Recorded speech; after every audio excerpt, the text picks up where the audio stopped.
같이 나누실 말씀 다니엘서 같이 보도록 하겠습니다. 다니엘서 2장 11절로 19절입니다. 다니엘서 2장 11절로 19절 말씀입니다. 구약성경 1232페이지 정도가 되겠습니다. 주보에 기록되어 있습니다. 다니엘서 2장 11절로 19절 교독하시겠습니다. 제가 먼저 읽겠습니다. 왕께서 물으신 것은 어려운 일이라 육체와 함께 살지 아니하는 신들 외에는 왕 앞에 그것을 보일 자가 없나이다 한지라.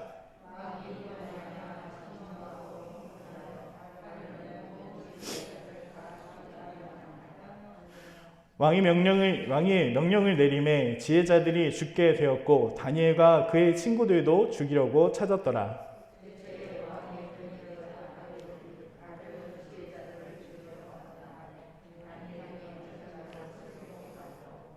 왕의 근위대장 아리옥에게 물어 이르되 왕의 명령이 어찌 그리 급하냐 하니 아리옥이 그 일을 다니엘에게 알림해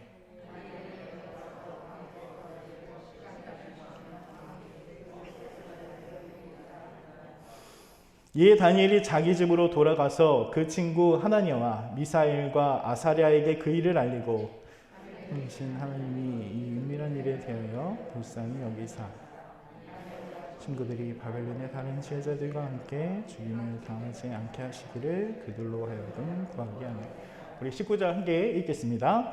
이에 그 은밀한 것이 밤의 환상으로 다니엘에게 나타나 보이매 다니엘이 하늘에 계신 하나님을 찬송하니라. 아멘. 네, 오늘 설교의 제목을 이렇게 정해봤습니다. 세상의 두려움을 이겨낼 성도라는 제목으로 오늘 말씀을 나누려고 합니다. 여러분 혹시 김동현 선수라고 들어보신 적 있으신가요? 김동현 선수. 예, 마니아들 요즘 TV 참 많이 나오죠. 이 선수는 1981년생으로요. 해병대 만기 전역자 출신이고 용인대 유도학과를 졸업하고 대한민국 종합격투기 선수 겸 방송인으로 활동을 하고 있습니다. 한국이 최초로 UFC라는 종합격투기에 진출한 선수였고요. 이 선수는 한국인으로서 최다 승을 보유한 선수이기도 합니다. 28전 22승 4패 1무 1유효라고 하는데 무슨 이야기인지는 모르겠어요.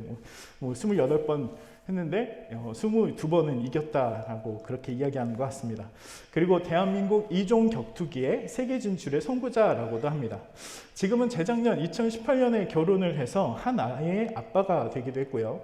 방송에 나와서 아빠 부심이라고 그 명명되는 아빠가 되니까 막 용기가 생겨요. 아빠가 되니까 뭐 더 잘해야 될 것 같아요. 막 그런 이야기를 하는 선수입니다. 방송인인지 선수인지는 사실상 모르겠어요. 아무튼 이 김동현 선수가 TV 프로그램에 나왔는데 대탈출이라는 프로그램에 나왔습니다. 이 대탈출이라는 프로그램이 무엇이냐면 그냥 사람들 한 6명 정도의 사람들, 남자들 6명이 건물이나 뭐 길을 찾거나 건물 등지에서 빠져나오는 프로그램이에요. 그래서 우리 요즘에 방탈출 게임 하는 그런 것을 방송으로 옮겨서 이렇게 거대하게 좀 하는 프로그램이기도 합니다. 그런데 이렇게 누구보다도 용감하고 사람을 때려 눕힐 정도의 힘과 기술을 가진 이 김동현이라는 선수가요, 되게 용감할 것 같잖아요. 네, 그런데 좀비로 분장한 사람이라든지 숨어있던 사람, 막 떨어지는 물건 가운데 누구보다도 놀라고 누구보다도 두려워하고 누구보다도 무서워하는 장면이 되게 많이 노출되는 것을 보게 됩니다. 그러면서 이런 것이 참 느껴졌어요. 사람을 때릴 수 있을 정도의 기술과 힘을 가진, 그리고 용기를 가진 사람, 격투기 왕이라고 하는 사람도 두려움과 무서움을 가지고 있구나라는 것을 우리가 그런 사실을 알게 됩니다. 사실 두려움은 사람의 정서 표현 중에 하나죠. 누구나 갖고 있는 감정들이기도 합니다. 그런데 누구도 이 감정을 좋아하는 사람은 없는 것 같아 보여요. 여러분 혹시 두려움 좋아하시는 분 계세요? 무서운 거 좋아하시는 분들은 계실 수 있는데 두려움, 마음의 번민, 마음의 고통 그런 거 좋아하시는 분은 없을 것 같습니다. 오늘 말씀을 살펴보게 되면 한 나라의 왕이었던 느부갓네살이라는 왕이 잠을 이루지 못하는 것을 보게 되죠.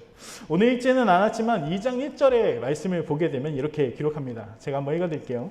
느부갓네살이 다스린 지 2년이 되던 해에 느부갓네살이 꿈을 꾸고 그로 말미암아 마음에 번민하여 잠을 이루지 못한지라라고 기록합니다. 느부갓네살 왕, 바벨로니아 공식 서면어 아카드어로는 그의 원래 이름은 이랬대요. 나부쿠두리 우츠르라는 이름을 가진 왕이었는데, 이 이름의 뜻이 나부, 신에 대한 이야기인 것 같아요. 나부여, 마다들을 보호하소서라는 뜻을 가진 왕이었다고 합니다. 이 왕은 왕자 시절에 뛰어난 군사력을 가지고 있어서 아시리아의 잔존 세력, 이 아시리아가 그 이스라엘을 정복했던 제국이잖아요. 그 잔존 세력들 이렇게 망했는데, 그 잔존 세력들을 이렇게 격파하고 그때 당시에 좀 신흥 세력으로 일어나고 있었던 이집트 군대를 또 물리친 이후에 또 남유다도 정복한 사람이 바로 이 왕이었습니다. 그런데 이렇게 군사력 능력도 뛰어난 왕이었고 당시에는 큰 제국 이집트를 물리친 제국의 왕이었던 이 사람이 꿈을 꾸고 마음이 번민해서 잠을 이루지 못하고 있었다라는 것이에요. 쉽게 말해서 꿈 꿨는데 그 꿈 때문에 마음이 답답하고 어지럽고 힘들어서 이 꿈이 뭐지라는 그 걱정 때문에 잠도 자지 못했고 어떤 것도 손에 잡히지 않은 상태가 바로 그 상태였다는 것입니다. 그래서 2절의 말씀을 보게 되면 이렇게 합니다. 왕 느부갓네살이 자신을 섬기고 있었던 많은 꿈을 해석할 수 있는 모든 사람, 곧 박수와 술객과 점장이와 갈대의 술사들을 불러와서 자신에게 이 꿈을 알려주도록 이렇게 부르게 되는 것을 보게 됩니다. 사실 좀 이해가 안 되죠. 박수, 술객, 점장이, 갈대의 술사라고 이렇게 얘기하지만 쉬운 성경에서는 마술사라고 번역하기도 하고 점성가, 점쟁이, 바벨로니안 주술사들 그렇게 해석을 하기도 합니다. 소위 말하는 그때 당시에 배운 사람들을 지칭하는 말이었어요. 과학자였고 마술에 능통한 사람들, 점성술, 별을 보고 관찰하는 사람들이었고 꿈을 해몽에 아주 뛰어난 사람들을 이제 이 느부갓네살이 불러서 그들에게 이것을 묻고 있었다라는 것입니다. 근데 이 왕이 그들을 불러서 어떻게 하냐면 오늘 3절 말씀 한번 같이 읽어볼까요? 혹시 성경을 성경에는 없습니다. 제가 한번 읽어드리겠습니다. 3절 말씀 보시게 되면 이렇게 기록합니다. 제가 읽어드릴게요. 왕이 그들에게 이르되 내가 꿈을 꾸고 그 꿈을 알고자 하여 마음이 번민하도다 라고 기록합니다. 여러분 근데 이 말씀을 주의 깊게 살펴보고 묵상해 보면 한 가지 의문점이 생겨요. 이 왕이 이들에게 이렇게 얘기하거든요. 내가 꿈을 꾸고 그 꿈을 알고자 해서 내 마음이 번민한다. 꿈을 꿨는데 그 꿈을 알고자 해서 내 마음이 힘들어졌어 라고 그 이야기를 하고 있다는 거예요. 근데 여기서 한 가지 의문점이 생기죠. 이 왕이 원하는 게 이 꿈을 이야기하는 것인가 아니면 이 꿈을 해석해 달라고 요구하는 것인가 라는 점이에요. 우리가 그렇잖아요. 자고 일어나면 우리가 꿈꾼 거는 대부분 잊어버리시죠. 근데 꿈을 꾸다 보면 이 꿈이 무슨 꿈이지? 마음에 와닿는 꿈들은 잘 잊혀지지가 않은 것 같아요. 근데 오늘 이 말씀 가운데 보면 이 왕이 꿈을 잊어버린 건가? 아니면 이 꿈이 무엇을 의미하는지 해석을 해달라는가 라는 것을 생각해 보게 만드는 구절이기도 합니다. 사실 이와 비슷한 일이 창세기 40장에 기록이 되어 있기도 합니다. 바로 바로왕의 그 꿈을 요셉이 해몽했던 일이었죠. 역시 바로왕도 자신의 꿈을 알고 있었어요. 두 번의 꿈을 꾸게 됐는데 그 꿈의 해석이 무엇인지를 해석해 줄 사람을 찾고 있었다라는 것을 보게 됩니다. 근데 오늘 다니엘서 2장의 말씀을 보게 되면 느부갓네살도 자신이 어떻게 보면 꿈을 꾸는 내용을 알고 있었으리라 라고 생각이 돼요. 왜냐하면 왕의 부름을 받고 찾아온 박수와 술객, 점쟁이들 그리고 갈대아 술사들 중에서 한 사람이 이렇게 나와서 왕에게 이렇게 얘기합니다. 그 꿈의 내용을 알려주시면 제가 그것을 해석해 드리겠습니다 라고 그렇게 이야기하고 있기 때문에 그렇습니다. 근데 왕이 거기에 대고 이렇게 얘기해요. 5절 말씀 제가 읽어드릴게요. 왕이 갈대인들에게 대답하여 이르되 내가 명령을 내렸나니 너희가 만일 꿈과 그 해석을 내게 알게 하지 아니하면 너희 몸을 쪼갤 것이며 너희의 집을 거름더미로 만들 것이요 라고 기록합니다. 여러분 내용을 알려주십시오 라고 이야기하니까 도리어 그 내용을 네가 얘기하고 그 꿈의 해석까지도 나에게 알게 해 달라고 그렇게 명령을 내린 거예요. 그래서 아마도 이들이 잘못 들었나 라고 했던 것 같아요. 7절에 이들이 이렇게 다시 대답합니다. 제가 읽어드릴게요. 그들이 다시 대답하여 이르되 원하건대 왕은 꿈을 종들에게 이르소서 그리하시면 우리가 해석하여 드리겠나이다 라고 합니다. 옥신각신하고 있어요. 왕도 내 꿈 알아봐 달라 얘기해봐라. 해석도 얘기해봐라. 둘 다 한번 얘기해봐라. 그렇게 얘기하는 거죠. 8절에서 9절 말씀을 보니까 이들이 결국엔 이렇게 이야기합니다. 이 왕이 이렇게 대답합니다. 왕이 대답하여 이르되 내가 분명히 아노라. 너희가 내 명령을 내렸음을 보았으므로 시간을 지연하려 함이로다. 너희가 만일 꿈을 내게 알게 하지 아니하면 너희를 처치할 법이 오직 하나이니 이는 너희가 거짓말과 망령된 말을 내 앞에서 꾸며 말하여 때가 변하기를 기다리려 함이라. 이제 그 꿈을 내게 알게 하라. 그리하면 너희가 그 해석도 보일 줄을 내가 알리라 하더라. 그렇게 기록합니다. 이 왕의 요구가 정말 이런 요구를 할 수가 없는 것 같아요. 한마디로 이렇게 얘기해서 내가 이렇게 말해줘서 너가 해석해서 하는 거 안 믿겠다는 거예요. 나 그거 믿을 수 없으니까 내 꿈도 알아맞혀보고 내 꿈에 대한 해석도 너희가 알아서 지금 나한테 대답해봐라 라고 하는 그 이야기를 하고 있다는 것입니다. 성도 여러분, 왕을 보좌하는 술사, 술객들, 이런 사람들 혹은 지식인들에게 왜 왕은 이렇게 불합리한 명령을 내리게 되었을까요? 왜 이런 일들을 이 왕은 하고 있었을까요? 어떤 분은 그렇게 이야기할지도 모르겠습니다. 제국의 왕이니까 변덕이 심했겠지. 나중에 느부갓네살이 막 들판에 뛰어다니는 그 왕이 미친 왕이 되니까 이때부터 벌써 미친 게 보이는 거 아니냐라고 이렇게 이야기할 수도 있을 것 같아요. 그런데 한 가지 다른 생각으로는 그런 생각을 하게 되기도 합니다. 군사적인 능력으로 뛰어난 왕이었기 때문에 어쩌면 자신이 어떻게 보면 지식인은 아니었기 때문에 어떻게 보면 자신이 지식인들과 어떻게 보면 좋지 않은 관계가 이렇게 형성되어져 왔고 어떻게 보면 2년이란 그 시간 동안 어떻게 보면 이 왕이 이들에게 시달려 오진 않았을까라는 그 생각을 하게 하는 거죠. 어쩌면 2년을 다스렸지만 그동안 자신의 아버지를 섬겼던 이런 사람들에게 시달리고 있었기 때문에 이들은 이 일을 빗대어서 어떻게 보면 이 일을 통해서 이들을 어떻게 보면 자신의 말을 잘 들을 만한 사람으로 바꾸기를 원하고 있었는지도 모르겠습니다. 그렇다면 반대로 이들의 입장에서는 어떻을까요? 이 왕의 요구, 이 왕의 이 이야기 정말 어처구니 없는 일이죠. 무슨 꿈을 꾸는지도 알지도 못할, 알 길이 없고 그 내용을 알고 있는 사람은 바로 왕밖에 없기 때문에 그렇습니다. 이들에겐 정말 당혹스러운 요구였고 당혹스러운 질문이었으며 정말 이 일은 불합리한 일이기도 했습니다. 만약에 여기서 제가 설교를 딱 멈춘 다음에 자, 제가 이 다음에 무슨 얘기를 할까 한번 맞춰보세요 라고 한다면 당황하시겠죠. 네.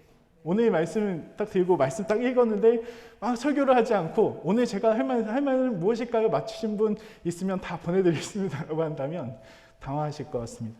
그렇듯 이 왕이 이 술사들 그리고 이 지식인층에게 요구했던 요구는 정말 너무나도 불합리하고 당황스러운 일이었을 것입니다. 그래서 이들은 이렇게 얘기하죠. 10절과 11절 우리 같이 읽은 11절 말씀 같이 한번 읽어보도록 하겠습니다. 11절 말씀 같이 읽겠습니다. 시작. 왕에게 물으신 것은 어려운 일이라 육체와 함께 살지 아니하는 신들 외에는 왕 앞에 그것을 보일 자가 없나이다 아니라. 아멘. 이들이 이렇게 얘기합니다. 이게 갈대아 술사들이 왕에게 했던 얘기예요. 10절의 말씀을 보면 이렇게 기록합니다. 제가 한번 읽어드릴게요.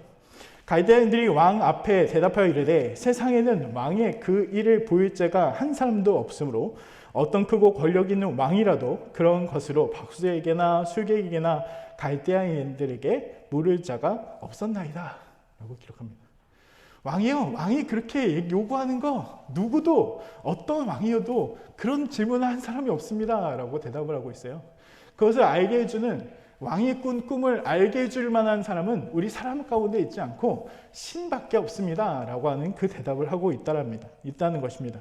이들은 얘기해요. 육체와 함께 살지 아니하는 신 외에는 신 성경에 보니까 이렇게 번역합니다. 우리 인간들과 다른 세계에 사는 신들뿐 얘기해 줄 수 있는 분은 그분밖에 없습니다 라고 그렇게 얘기해요. 이들은 말합니다. 우리와 같이 있지 않은 신밖에 할 수 없는 일입니다 라고요.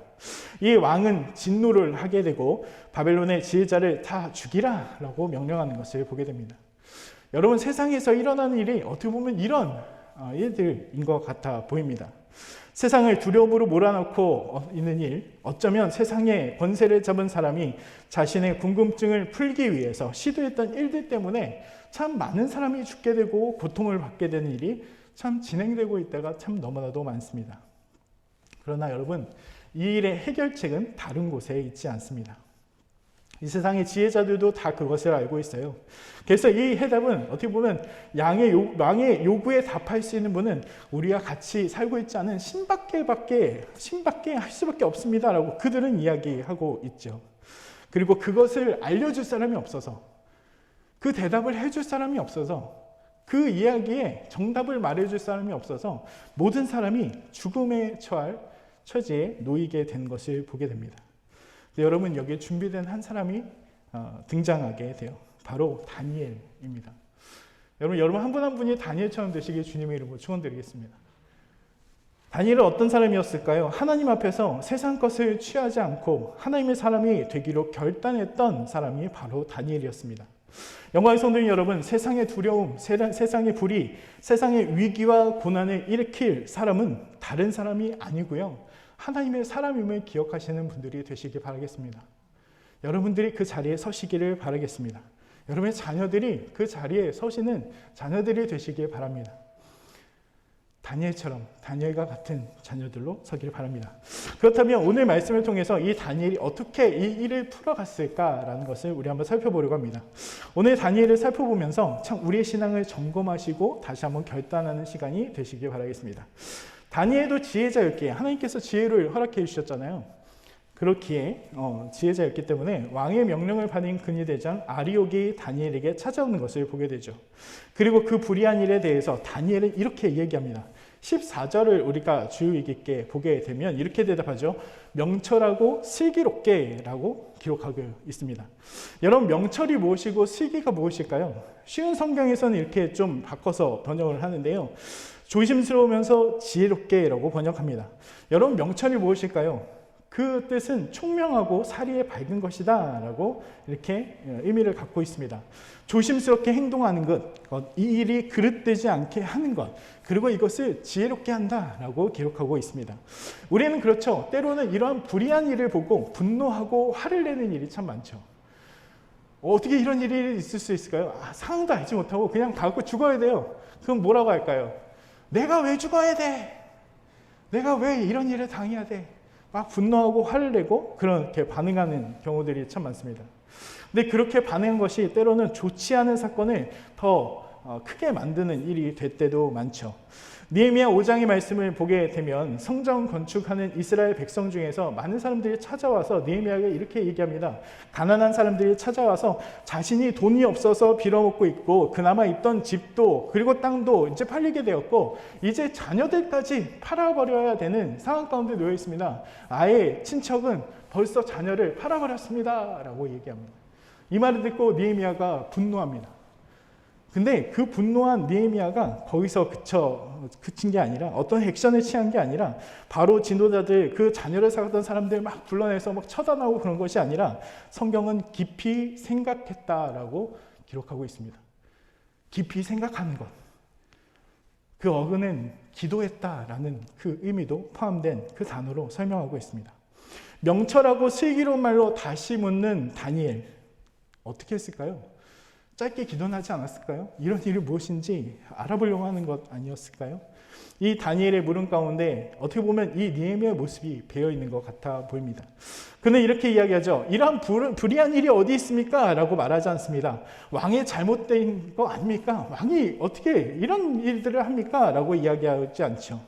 그는 이렇게 얘기합니다. 왕의 명령이 어찌 그리 급하냐라고 되려 묻습니다.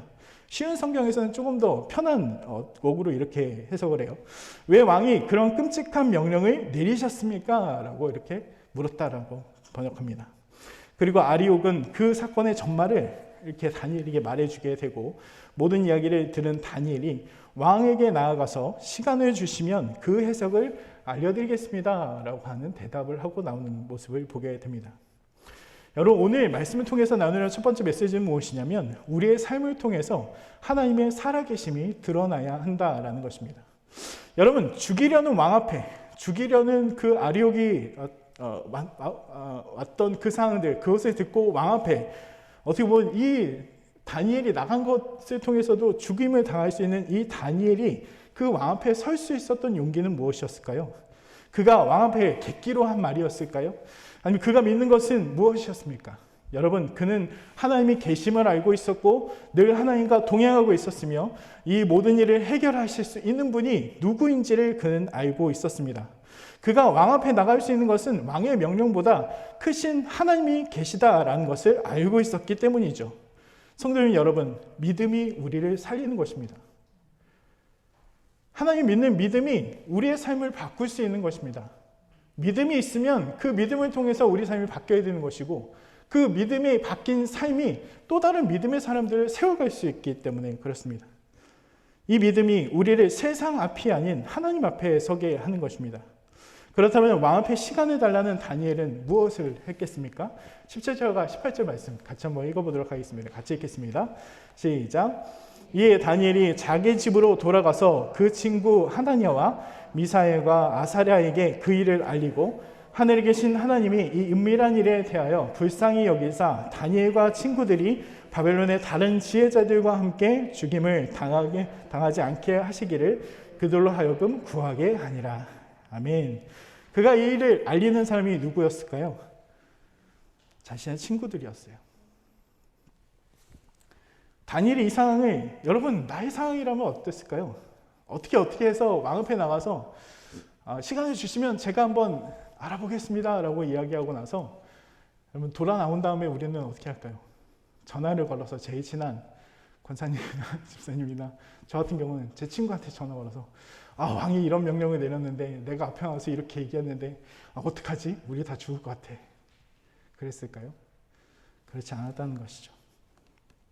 오늘 다니엘을 보면 자기 집으로 돌아가서 그 친구들 하나냐와 미사엘과 아사랴에게 그 일을 알리고 어떻게 했습니까? 도망갔습니까? 아니요. 그는 함께 기도하는 사람들이 되었던 것을 보게 됩니다. 여러분, 교회가 무엇일까요? 믿음의 공동체라고 이야기하는 교회는 함께 기도하는 곳입니다.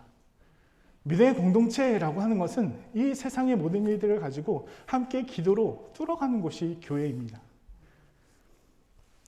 다니엘은 자신과 함께 결단하고 기도했던 믿음의 동역자들을 찾아갔습니다. 함께 그리고 기도했습니다. 여기 옆에 분 한번 봐주시겠어요?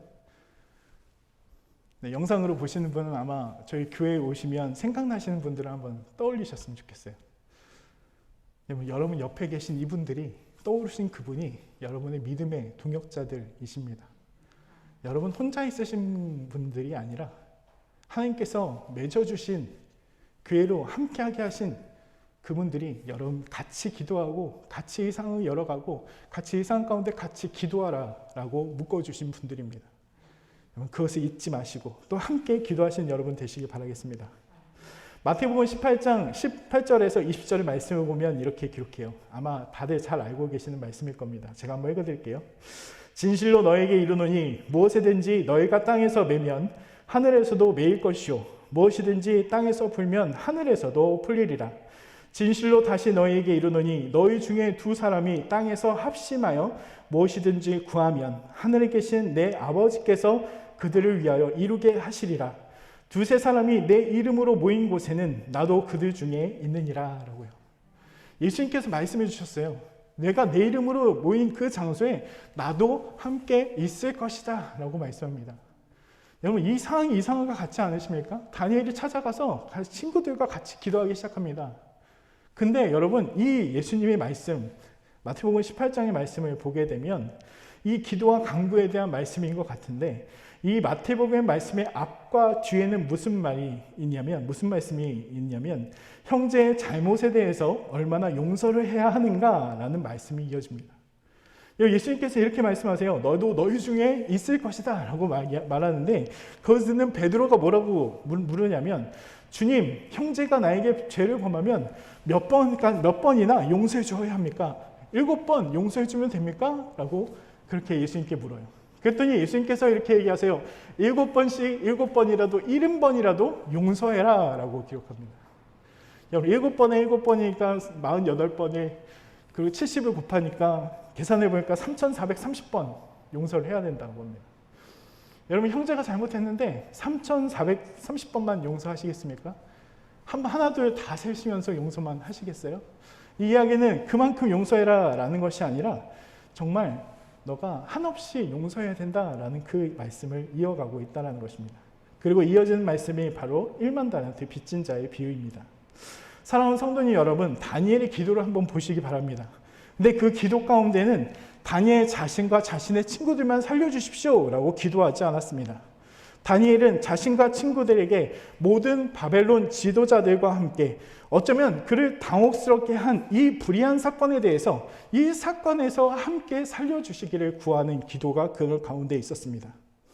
이들만이 아니라, 이 다니엘과 친구들만이 아니라 모든 사람이 살 수 있게 하는 기도를 그들은 하고 있었다라는 것입니다. 여러분, 무엇이 잘못됐습니까? 어떻게 보면 왕과 잘못된 지혜자들의 관계 가운데 그것을 풀어낼 수 있는 사람이 이 다니엘과 친구들이 그 기도 가운데 그것이 되었다는 것이죠. 하나님께서 우리를 택하신 이유가 무엇일까요? 하나님께서 우리를 살리신 이유는, 또 구원하신 이유가 무엇이겠습니까? 우리를 통해서 죽어가는 하나님의 백성들, 잊혀져 버린 백성들, 잃어버린 백성들을 다시 찾기 위해서일 것입니다. 우리가 잊고 있는지도 모르겠습니다. 우리 아니 때문에, 우리의 이익 때문에 마치 이스라엘 백성들이 우리는 택함 받은 백성이라는 우월감으로 살아가다가 하나님이 나타내지 못하고 선민의식에만 빠져 살다가 세상의 즐거움에 빠지고 결국 하나님을 떠난 자들이 되어갔던 그들의 모습이 우리의 모습이었는지도 모르겠습니다. 오늘 말씀을 통해서 나누는 마지막 메시지는 우리가 이 땅에 하나님과 연결자들이 되어야 한다는 것입니다. 하나님의 선함을 풀어내는 사람, 하나님의 사랑을 나타낼 사람, 하나님의 용서를 가르쳐주고 가르칠 사람이 되어야 합니다. 그러기에 우리를 택하셨고 우리를 동역자로 부르셨고 함께 일하게 하셨다는 것입니다. 여러분, 말씀을 맺고자 합니다. 세상보다 하나님이 택한 다니엘을 통해서 느부갓네살의 불의 같은 이 질문이 하나님의 선하심으로 바뀌어가는 것을 보게 됩니다. 죽을 수밖에 없었던 사람이 삶으로 옮겨졌습니다. 우리의 삶이 그렇죠. 우리가 알지 못했고 일면식도 없는 예수님께서 2000년 전에 십자가에 달려 죽으심으로 우리를 구원하셨고 하나님께로 나가는 길을 만들어 주셨습니다. 그리고 이제 우리에게 말씀하십니다. 세상을 두려워하지 말고 세상 가운데로 나아가서 나를 나타내다라고요. 다니엘이 기도합니다. 친구들과 함께 기도합니다. 이들은 하나님이 나타낼 수 있기를 위해서 기도했을 것입니다. 자신들은 물론 이 갈대아 지혜자들도 함께 살 수 있도록 그들은 기도합니다. 영광의 성도님 여러분, 우리 누구도 하나님을 찾지 않고 하나님을 모르는 이 시대 가운데 하나님 앞에 서는 분들이 되시기를 주님의 이름으로 축원드리겠습니다. 하나님의 사람들로 서십시오. 하나님을 알게 하는 길로 만드는 자들로 서게 되게 하셔서 세상의 많은 일로 두려워하는 모든 사람들, 그 두려운 마음을 씻겨주시고 보듬어 주시며 위로해 주시는 하나님의 귀한 성도님들이 되시기를 주님의 이름으로 축원드리겠습니다. 기도하겠습니다. 사랑과 은혜가 많으신 아버지 하나님 감사합니다. 다니엘, 정말 하나님께서 세우신 그 한 사람을 통해서 지혜자들이 당했던 그 어려운 일들, 죽음에 놓일 수밖에 그 일들 가운데 이들을 통해서 그들이 산자로 옮겨지는 모습을 보게 됩니다. 하나님, 우리를 택하신, 부르신 이유를 다시 한번 생각해 볼 때 하나님, 우리가 기도하며 나아가야 될 것이 단순히 우리의, 나의, 그리고 우리 가정의, 우리 교회가 아니라 정말 하나님께서 세워주신 이 나라 가운데, 세계 가운데 하나님의 섬기게 하는 그 모든 일들로 하나님께 나타내고 하나님을 나타낼 수 있는 자들로 서게 하는 저희가 될 수 있도록 인도하여 주시옵소서. 우리의 믿음을 강하게 하여 주시고 우리의 결단을 강하게 하여 주시고 하나님, 이 상황을 보는 것보다 하나님, 이 상황보다 더 크신 하나님을 바라보며 나아가는 저희가 되게 하여 주셔서 어렵고 힘든 이때 하나님의 사람들을 세워가며 하나님의 사람들로 세워져가는 저희가 될 수 있도록 인도하여 주시옵소서. 저희의 힘든, 저희의 연약한 믿음 굳게 하여 주시고 정말 하나님, 그 믿음으로 살아가는 저희가 되게 하여 주셔서 하나님의 영광스러운 이들 가운데 쓰임받는 귀한 성도가 될 수 있도록 인도하여 주시옵소서. 돌아가시는 발걸음도 하나님 지켜주시고 또 하나님, 계속되는 거리두기 상향조치 때문에 또 하나님, 이번 주일 예배가 어떻게 될지 알지 못합니다. 하나님, 지혜를 주시고 하나님의 담대함을 주시고 하나님, 또 모든 것을 열어주셔서 이 상황 가운데 하나님, 진정한 예배가 세워지게 하여 주시고 이 시간 가운데 우리를 통해서 하나님의 귀한 선하심을 드러내는 교회가 될 수 있도록 인도하여 주시옵소서. 예수님의 이름으로 기도드렸습니다. 아멘. 주기도문 예배 마칩니다. 하늘에 계신 우리 아버지여, 이름이 거룩히 여김을 받으시오며 나라의 마옵시며 뜻이 하늘에서 임한 것 같이 땅에서도 이루어지이다.